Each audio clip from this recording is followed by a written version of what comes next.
This clip is brought to you by SaveWithConrad.com.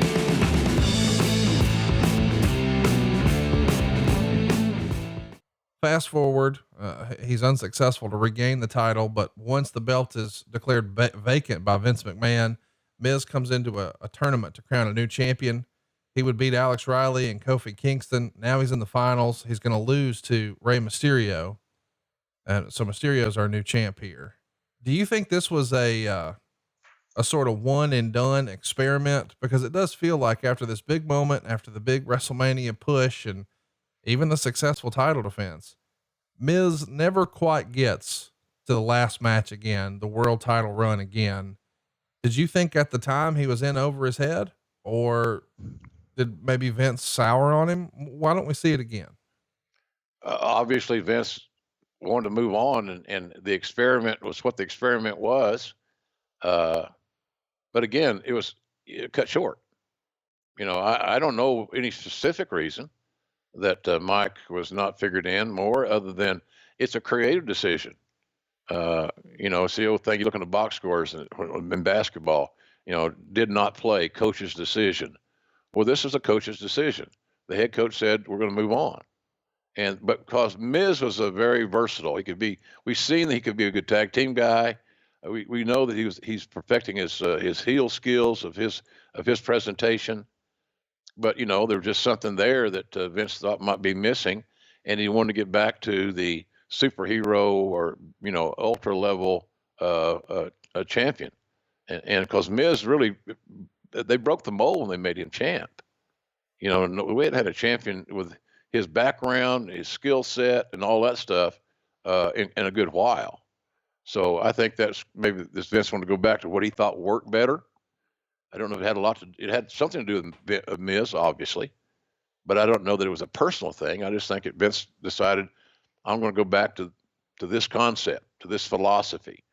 And with that in mind, Miz would be a great perennial challenger, but maybe never taking the girl home from the prom anymore. Let's fast forward, because after SummerSlam on the August 22nd episode of Raw, we would see Miz and R-Truth attack Santino Morello before his match. And then they cut a promo saying there's a conspiracy in the WWE to keep them out of the main event picture. And they're going to together seize any future opportunity. And they start calling themselves the Awesome Truth. At Night of Champions, while the referee was distracted, Miz is attempting a pin.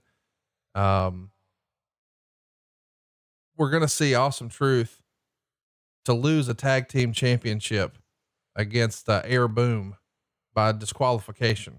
They're going to seek retribution and attack both Triple H and CM Punk during a no DQ match in the main event. And this is sort of fun because it starts to build towards something that I don't think anybody would have called. Once again, it's Survivor Series, a very high profile match. It's Ron Killings, R-Truth, teaming with The Miz to take on John Cena and The Rock. It's an epic main event. And, considering that the whole reason The Miz became a thing is because he was mimicking The Rock on TV. And now you fast forward, he's accomplished the US title. He's accomplished tag title runs. He's even been a world champion. He's main evented WrestleMania. And now he's standing across the ring on pay-per-view at Survivor Series against The Rock. That reads like a movie, Jim. Yeah, it was a great story for Miz, but again, looking back at it, the booking was all over the place. Right. Continuity. Where was the continuity? Were we really doing Miz a service the way that he was booked? Now, you can say, well, he was in all these big matches. He got a big payday, but on the long term, there was always a crutch. R-Truth is a talented son of a gun, no doubt about that. But was he of the level at that time to be, standing toe to toe with Rock and Cena? And I think it watered Miz down a little bit. So that's why I say the booking seemed to be all over the place. To Mike's credit, he was so talented that he could adapt. He's adapted now to how many partners we've talked about already on the show today? Tons of them. And they're all short term. In, out, quick, in, wham, bam, thank you, ma'am. So I thought that didn't do Mike, the Miz, any favors. But here's at the end of the story of this deal. he survived it. And a lot of guys couldn't have.